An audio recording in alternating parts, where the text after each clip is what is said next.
Actualidad. CUT.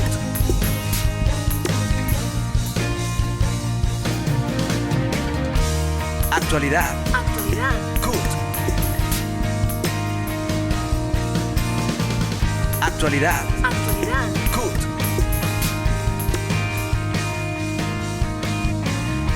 Les damos la bienvenida a la emisión de Actualidad CUT de hoy 2 de julio. Este programa analiza el acontecer laboral, sindical, económico y social del país. El presidente de la CUT, Francisco Maltés, presenta el editorial. Editorial. La CUT Colombia ha tomado la decisión de acompañar, de respaldar, de apoyar el gobierno del compañero presidente Gustavo Petro y su vicepresidenta Francia Márquez. Apoyaremos este equipo de trabajo, este programa, de forma autónoma, de forma independiente. Asimismo, queremos resaltar que esta semana que concluye, la Comisión de la Verdad ha presentado su informe sobre las diferentes investigaciones, entrevistas, análisis que hizo del conflicto político y militar que vivió Colombia durante las últimas décadas. Y allí hay un capítulo muy fuerte sobre lo que podemos llamar la violencia antisindical en Colombia. Este informe está pegado en la página web de la CUT, en la página web de la Comisión de la Verdad, y esperamos que todos los colombianos y las colombianas lo lean con detenimiento. Hoy queremos desde Bogotá, desde Colombia, saludar la heroica lucha del pueblo ecuatoriano, de sus indígenas, que vienen luchando contra lo que aquí denominamos el paquetazo neoliberal, que fue la causa del estallido social. Llamamos al gobierno del presidente Lasso a que entable conversaciones, negociaciones ya con el movimiento indígena, con el movimiento sindical del Ecuador, y lleguen a un acuerdo que permita la solución de esta movilización social. Con una alarmante crisis económica que afecta a millones de colombianos, el presidente Iván Duque cierra su mandato, tras un sinfín de erróneas políticas en materia económica, laboral y social que condujeron a un estallido social en los años 2019 y 2021. La tasa de desempleo en el gobierno de Duque ha sido la más alta de los últimos 21 años y cierra con un 12,1%. Mientras que el índice de pobreza está en el 39,3%. El país se mantiene en el segundo lugar en el mundo con mayor nivel de desigualdad. Actualmente, la deuda pública está en 750 billones, cuando en 2018 estuvo en 516 billones, y el déficit se entrega en 82 billones. El número de ocupados hoy es casi el mismo que teníamos hace 11 años, estamos hablando de 20 millones de personas ocupadas, cuando hace 2 años teníamos casi 22 millones de ocupados.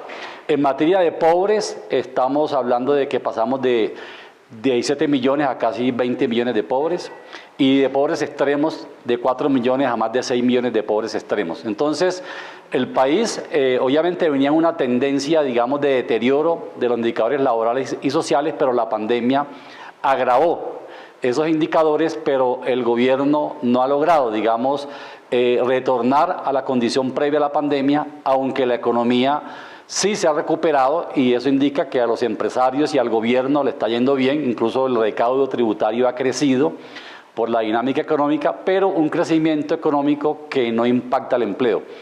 El PIB creció el año pasado 10,6%, en lo que va corrido del año estamos hablando de más del 8%, pero eso no se expresa en nuevas oportunidades laborales para los jóvenes, para las mujeres que siguen siendo discriminadas. Hoy la mujer tiene una condición laboral peor que la que tenía antes de la pandemia. De igual manera, los jóvenes están en una condición laboral peor que la que se tenía antes de la pandemia. El Comité de Regla Fiscal acaba de decir que la casa no queda en orden. El presidente ha dicho que estamos en orden, pero no. Ni la deuda ni el déficit están en orden. Acaba un gobierno que nombró embajador en la OEA a alguien que quemó libros. Eso no nos representa como colombianos en un país culto. Él podía hacer libros, no los libros, no podía quemar libros. Y en ese recorrido, que el presidente no asiste a la presentación del informe, la verdad, hay que decir que terminó un gobierno que estuvo sordo a las protestas y sordo a los reclamos. En particular, ¿Cómo entender que si la misión de la OMP recomendó no prolongar las zonas francas, este gobierno le da todos los beneficios de nuevo a esas zonas francas? ¿Cómo entender que en pandemia se grave con impuestos?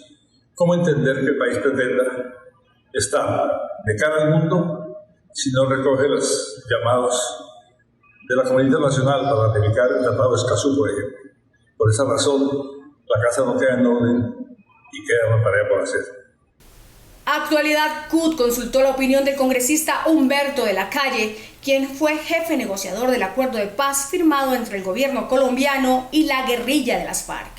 Humberto de la Calle habla sobre los retos del nuevo mandato que iniciará el próximo 7 de agosto en cabeza de Gustavo Petro y Francia Márquez. Yo creo que el gobierno tiene retos importantes, pero también tiene programas que yo creo que realmente van a producir un cambio importante en Colombia. Yo diría que el reto más inmediato, y lo ha dicho el propio presidente Petro, es el del pacto nacional.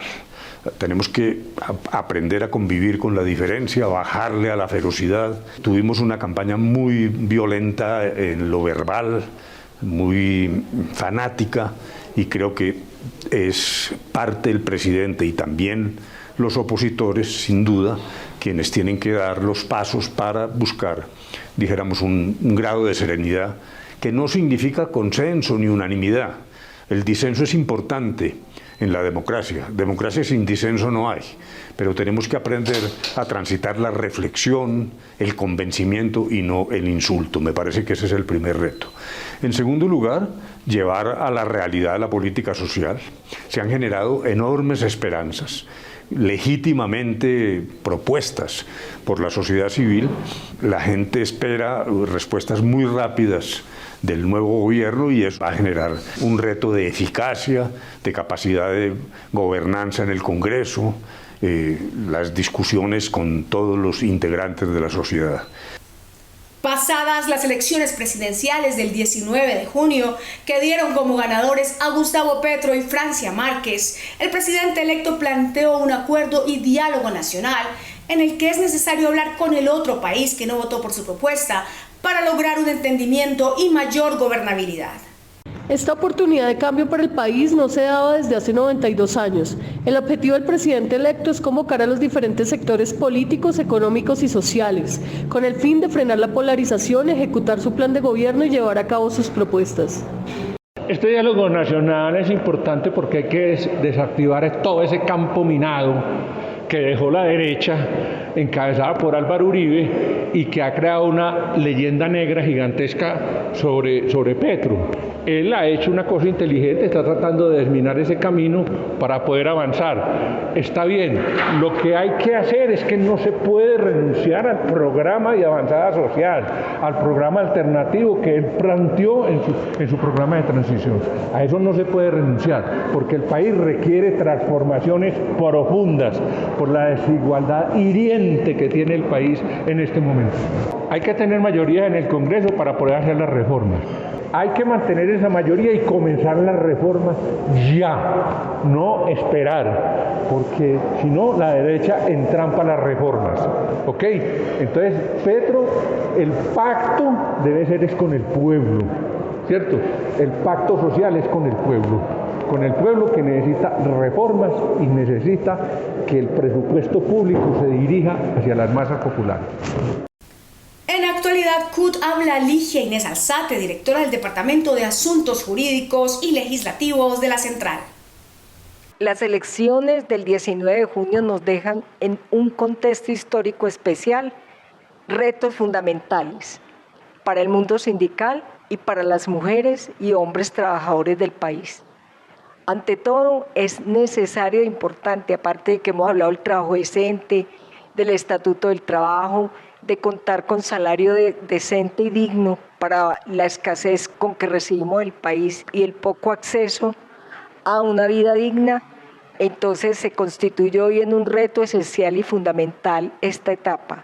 Es un contexto preciso para que miremos los temas esenciales y fundamentales de no discriminación. El tema del aislamiento en que hemos estado tiene que ser un tema crucial y fundamental para la participación real de la población, de esos 11.200.000 personas que votaron por una propuesta política, pero también por una propuesta de construcción del país. Es importante también hoy, en estos retos, mirar cómo hacemos, aparte del programa, aparte de todo lo que podamos aportar, cómo le hacemos para generar la confianza que el país requiere hoy. Que genere confianza en un gobierno que es nuevo, que no tiene todavía escenarios de actuación porque no se conocen, los vamos a conocer, y cómo creer en estas personas que elegimos para esa transformación y para ese cambio. Desde la fundación de la CUT ha sido una necesidad de la búsqueda de un acuerdo de paz en Colombia, y ante la llegada de un nuevo gobierno se abre la posibilidad de una negociación con la guerrilla del ELN. El ELN es una organización más federada y ahí tendría que el gobierno tener un planteamiento amplio que le permita no solo entender qué es el ELN históricamente, sino qué opciones plantea. Cuando ellos hablan de hablar con representantes reales del pueblo, pues mirar qué opción le plantearía. Lo mismo que hablar con todos los grupos, los frentes que tienen en el Pacífico, en el Catatumbo, en el Magdalena Medio. Son importantes y parece que los jefes que están en Cuba no representan a toda la organización. Entonces habría que ser bastante estratégicos en los diálogos con el ELN y hacer entender que el momento de la lucha armada ya pasó. El pasado 28 de junio, la Comisión de la Verdad presentó su informe final titulado «Hay futuro si hay verdad», como resultado del proceso de investigación y análisis que realizó durante el tiempo de su mandato. La Comisión de la Verdad recogió relatos de diversos sectores de la población que han sido víctimas de la violación a los derechos humanos, dentro de ellos los líderes y dirigentes sindicales. Estas fueron algunas de las palabras del padre Francisco de Roux durante la presentación del informe. Desde las comunidades que vieron asesinar a sus maestros y maestras espirituales, desde los sindicatos que vieron caer a sus compañeros y compañeras en la lucha por la justicia, desde las familias de los jueces asesinados, desde los miles de líderes que mataron después del acuerdo de paz y más de 300 excombatientes que luchaban por la convivencia. La lista es interminable y el dolor inmenso, y nos tomaría 17 años darle un minuto para honrar a cada una de las víctimas. Por eso quisiera solo retomar las preguntas. ¿Por qué los colombianos y colombianas dejamos pasar durante años este despedazamiento de nosotros mismos como si no fuera con nosotros? ¿Por qué vimos las masacres en televisión día tras día como si se tratara de una novela barata? ¿Por qué la seguridad que rodeaba a los políticos y a la gran propiedad no fue seguridad para el pueblo? Y los resguardos y los sectores populares que recibieron la avalancha de las masacres. ¿Cómo decir que somos humanos cuando todo esto es parte de nosotros? La CUT participó de una reunión de derechos humanos convocada por el Ministerio de Trabajo. Llevamos a cabo la segunda reunión después de 4 años con este gobierno del señor Duque en materia de derechos humanos en el Ministerio de Trabajo. E igualmente dejamos constancias claras de que en este gobierno es donde más se han incrementado nuevamente los asesinatos de los dirigentes sindicales y sociales y de derechos humanos en nuestro país. Igualmente dejamos constancia del incumplimiento por parte del gobierno del decreto 624 del 2016 que establecía la vinculación, la instalación de una comisión de alto nivel para mirar la verdad, justicia, reparación y no repetición. Pero lastimosamente el gobierno incumplió con este propósito y que hoy veremos en este momento. E igualmente en la parte del desmonte progresivo de los esquemas de seguridad de los dirigentes sindicales en nuestro país.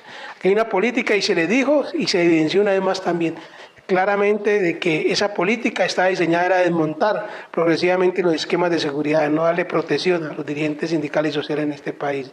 Esas son las razones que nosotros tuvimos para evidenciar más que este gobierno salió rajado en materia de derechos humanos por incumplimiento de los acuerdos internacionales y nacionales y las recomendaciones de la Comisión Interamericana de Derechos Humanos. La CUT, en cabeza de María Rosalba Gómez, directora del Departamento de la Mujer, participó del encuentro Intercambio de Experiencias de la Lucha Feminista y Sindical de Comisiones Obreras de España. En el evento, la CUT presentó el informe Caracterización de condiciones de trabajo decente con enfoque de género de trabajadores sindicalizados de las subdirectivas CUT, Atlántico, Valle del Cauca, Norte de Santander, Tolima, Nariño y Caldas.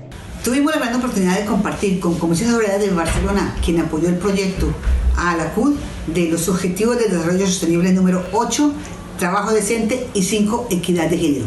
Ante todo, agradecemos el gran apoyo y confianza en el desarrollo que hubo del proyecto en varios departamentos. Al mirar y concluir, ¿qué podemos decir? Que es muy importante tener en cuenta que al 2030 sí haya verdaderos avances en estos dos objetivos del desarrollo sostenible, de los 17 que hay.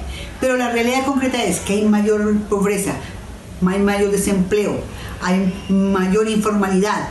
No lo dicen las cifras de que las mujeres también tienen un gran impacto, del 15% dice el desempleo, el 23% de los jóvenes desempleo, y la informalidad dicen va por encima del 60% a un futuro. Lo cual que nos reta a que avancemos en un futuro al logro de las metas del objetivo número 8, trabajo decente, echar atrás el 1174, que es muy lesivo para que haya un verdadero trabajo decente, y luchar por la igualdad de género, no discriminación, no a la violencia, sí al empleo, sí a la formalización. Esta semana se llevó a cabo la reunión de monitoreo y evaluación del proyecto Promoción de Trabajo Digno sobre Trabajo Decente para promover el crecimiento económico sostenido y la igualdad de género frente a la informalidad y la precarización de las mujeres en Colombia.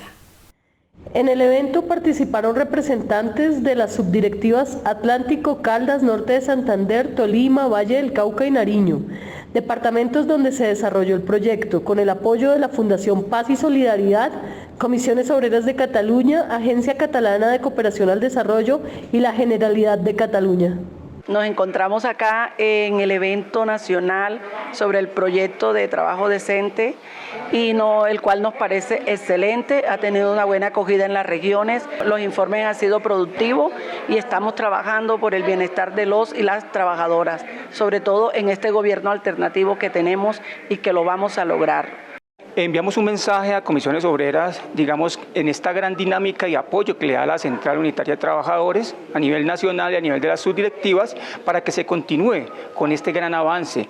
Hay que resaltar, digamos, la cooperación de Comisiones Obreras en el fortalecimiento del sindicalismo, en el tema del trabajo decente, en el tema del trabajo decente con rostro de mujer y el empoderamiento de la juventud trabajadora a nivel nacional y en los municipios y departamentos del Valle del Cauca, además con un gran avance, digamos, en esta perspectiva del trabajo decente. Nos ha permitido hacer un enlace y, digamos, ampliar el mismo con mayor información segura al respecto. Interesante porque se habla especialmente del trabajo decente en el sector público y privado, especialmente en lo que se ha enfocado en lo que tiene que ver la informalidad tan grande que se ha visto a nivel de las mujeres y también las madres comunitarias, una población bastante abandonada por el gobierno. Y es un momento en el que Comisiones Obreras de Cataluña y la Fundación Paz y Solidaridad quieren estar al lado de la CUT nacional y de todas las subdirectivas departamentales, quieren acompañar en este proceso de cambio a la organización y quieren dar su soporte. Un soporte, como decía antes, que debe ser horizontal, no estamos para imponer ningún tipo de cambio ni para imponer nuestra visión, sino que queremos acompañar a la CUT y al cambio que se genere desde aquí. Timoteo Romero, director del Departamento de Finanzas y Tesorería, habla en esta emisión de Actualidad CUT. En el Departamento de Tesorería y Finanzas de la CUT venimos en un proceso de actualización de nuestra contabilidad y además de puesta al día de nuestras cuentas. Un saludo a todas nuestras organizaciones que han venido haciendo acuerdos de pago y por otro lado comprometiéndose con el descuento directo. Esto nos va a permitir que hacia futuro podamos resolver baches financieros como el que ha ocurrido con algún proyecto por el tema de nuestra posición frente a Ucrania a nivel de los proyectos internacionales. También nos va a permitir seguir adelante con las actividades institucionales de la CUT y avanzar en una decisión del último Congreso que fue el tema de las elecciones biométricas. Es decir, vamos bien, el llamado es a los compañeros, a los sindicatos, a que veamos la puesta al día en nuestros aportes, no como un gasto, sino como una inversión y un problema de principios. La CUT hizo 3 observaciones a la Ley de Trabajo en Casa, avalada recientemente por la Corte Constitucional. La Corte Constitucional encontró ajustado a derecho toda la estructura de la Ley 2088-2021 que regula la modalidad de trabajo a distancia, trabajo en casa. Esta es una modalidad que prevé la adopción de modalidades de trabajo a distancia en circunstancias excepcionales, ocasionales o especiales, habilitadas por periodos de 3 meses, prorrogables por un término igual. Esta es una de las modalidades que se implementó a raíz de la pandemia para responder con sistemas menos rígidos que el teletrabajo a circunstancias adversas como las que se atravesaron en la crisis económica y sanitaria que derivó de la COVID-19.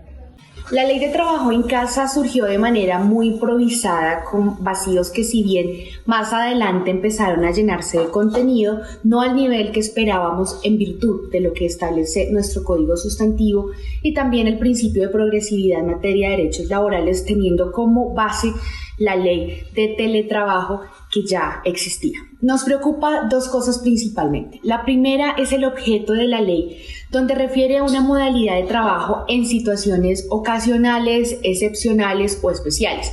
¿Y quién determina lo que esto significa? Muchos trabajadores y sobre todo trabajadoras podrían beneficiarse de esta modalidad respecto a la conciliación de su vida familiar con la laboral. Sin embargo, si no hay reglas claras al respecto, esta puede quedar supeditada a la decisión unilateral y la voluntad del empleador. La CUT rechaza que no se hayan incluido 3 aspectos fundamentales en la reciente ley avalada por la Corte Constitucional. El primero de ellos es que el trabajo en casa no es concertado entre el trabajador y el empleador como debe ser en las condiciones laborales, sino que es determinado por el empleador, es decir, es arbitrario. En segunda instancia, se dice que los elementos de trabajo se entregarán a los trabajadores dependiendo de la disponibilidad presupuestal, contrariando lo consagrado en el Código Sustantivo del Trabajo, que obliga a que el patrón entregue todos los elementos laborales. Y tercero, solamente se reconocen los gastos de Internet a quienes ganen hasta 2 salarios mínimos. Y por supuesto, debería ser también para quienes ganen más de 2, puesto que ellos también incurren en gastos de Internet y otros servicios públicos necesarios para el desarrollo de su labor. Actualidad. CUT. El trabajo decente tiene rostro de mujer. La Fundación Paz y Solidaridad y Comisiones Obreras de Cataluña junto a la CUT promueven el trabajo decente con rostro de mujer, la igualdad de género, la inclusión, la equidad y el respeto por los derechos laborales de los trabajadores. Mi voz y la tuya cuentan por la igualdad de oportunidades, el respeto a la dignidad humana y el derecho a una vida digna. Trabajadores de Colombia, afíliense a los sindicatos. Invita Fundación Paz y Solidaridad, Comisiones Obreras de Cataluña y la CUT Colombia. Mayores informes www.cut.org.co.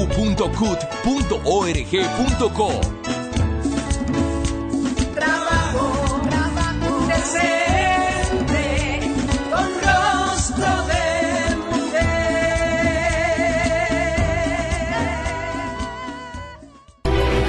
Sistema Radial CUT. Sistema Radial CUT. Encuéntranos de lunes a viernes a la 1 de la tarde por www.cut.org.co y nuestras redes sociales. CUT Colombia.